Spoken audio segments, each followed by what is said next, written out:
स्वागत है आपका आपके अपने YouTube चैनल नॉलेज ट्रांसफॉर्म्स में। आज हम इस वीडियो में चौथी कक्षा के लिए हिंदी की पाठ्य पुस्तक रिमझिम में से इसका 8वां अध्याय,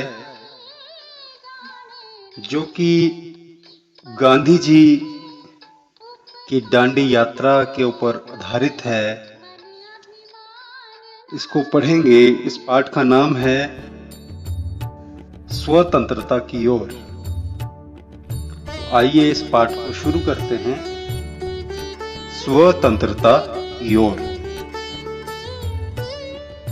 धनी को पता था कि आश्रम में कोई बड़ी योजना बन रही है, पर उसे कोई कुछ न बताता। वे सब समझते है कि मैं 9 साल का हूं, इसलिए मैं बुद्धू हूं, पर मैं बुद्धू नहीं हूं। धनी मन ही मन में बड़बड़ाया। धनी और उसके माता पिता बड़ी खास जगह में रहते थे, अहमदाबाद के पास, महात्मा गांधी के साबरमती आश्रम में, जहां पूरे भारत से लोग रहने आते थे। गांधी जी की तरह वे सब भी भारत की स्वतंत्रता के लिए लड़ रहे थे।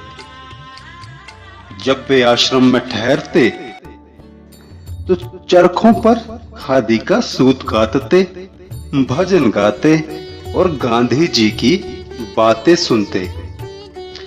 साबरमती में सबको कोई ना कोई काम करना होता। खाना पकाना, बर्तन धोना, कपड़े धोना, कुएं से पानी लाना, गाय और बकरियों का दूध दूहना और सब्जी उगाना। धनी का काम था बीनी की देखभाल करना। बीनी आश्रम की एक बकरी थी। धनी को अपना काम पसंद था, क्योंकि बीनी उसकी सबसे अच्छी दोस्त थी। धनी को उससे बातें करना अच्छा लगता था। उस दिन सुबह धनी बीनी को हरी घास खिलाकर उसके बर्तन में पानी डालते हुए बोला, कोई बात जरूर है बीनी। वे सब गांधी जी के कमरे में बैठकर बातें करते हैं। कोई योजना बनाई जा रही है, मैं सब समझता हूं। बीनी ने घास चबाते हुए सिर हिलाया, जैसे वो धनी की बातें समझ रही हो। धनी को भूख लगी। कूदती फांदती बीनी को लेकर वो रसोई की तरफ चला। उसकी मां चूल्हा फूंक रही थी और कमरे में धुआं भर रहा था। अम्मा, क्या गांधी जी कहीं जा रहे हैं? उसने पूछा। खांसते हुए मां बोली, वे सब यात्रा पर जा रहे हैं। यात्रा? कहां जा रहे हैं? धनी ने सवाल किया। समुद्र के पास कहीं। अब सवाल पूछना बंद करो और जाओ यहां से धनी। अम्मा जरा गुस्से से बोली, पहले मुझे खाना पकाने दो। धनी सब्जियों की क्यारियों की तरफ निकल गया, जहां बूढ़ा बिंदा आलू खोद रहा था। बिंदा चाचा। धनी उनके पास बैठ गया। आप भी यात्रा पर जा रहे हैं क्या? बिंदा ने सिर हिलाकर मना किया। उसके कुछ बोलने से पहले धनी ने उतावले होकर पूछा, कौन जा रहा है? कहां जा रहे हैं? क्या हो रहा है? बिंदा ने खोदना रोक दिया और कहा, तुम्हारे सब सवालों का जवाब दूंगा, पर इससे पहले इस बकरी को बांधो। मेरा सारा साग पालक चबा रही है। धनी बिन्नी को खींच कर ले गया और पास के नींबू के पेड़ से बांध दिया। फिर बिंदा ने उसे यात्रा के बारे में कुछ बताया। गांधी जी और उनके कुछ साथी गुजरात में पैदल चलते हुए डांडी नाम की जगह पर समुद्र के पास पहुंचेंगे। गांव और शहरों से होते हुए पूरा महीना चलेंगे। डांडी पहुंचकर वे नमक बनाएंगे। नमक? धनी चौंक कर उठ बैठा। नमक क्यों बनाएंगे? वह तो किसी की दुकान से खरीदा जा सकता है। हाँ,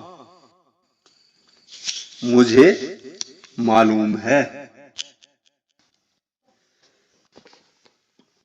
हाँ, मुझे मालूम है। बिंदा हंसा। पर महात्मा जी की एक योजना है।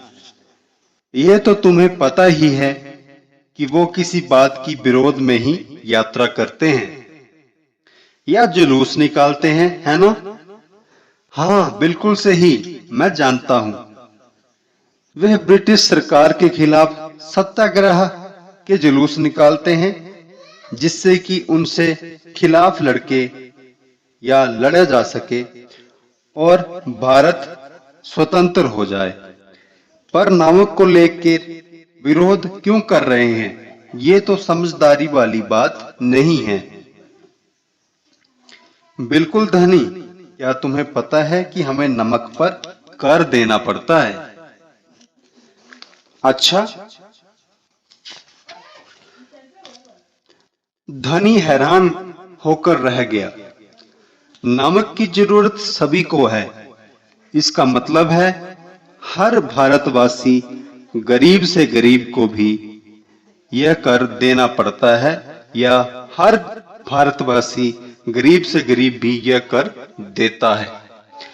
बिंदा चाचा ने आगे समझाया। लेकिन यह तो सरासर अन्याय है। धनी की आंखों में गुस्सा था। हाँ, यह अन्याय है। इतना ही नहीं, भारत के लोगों को नमक बनाने की मनाही है। महात्मा जी ने ब्रिटिश सरकार को कर हटाने पर कहा। उन्होंने ये बात ठुकरा दी। दोस्तों, इस वीडियो में इतना ही। इस पाठ का अगला भाग हम अगली वीडियो में पढ़ेंगे। इस वीडियो को अंत तक देखने के लिए आपका हार्दिक धन्यवाद। अगर वीडियो पसंद आई हो तो चैनल को लाइक करें, वीडियो को शेयर करें और चैनल को सब्सक्राइब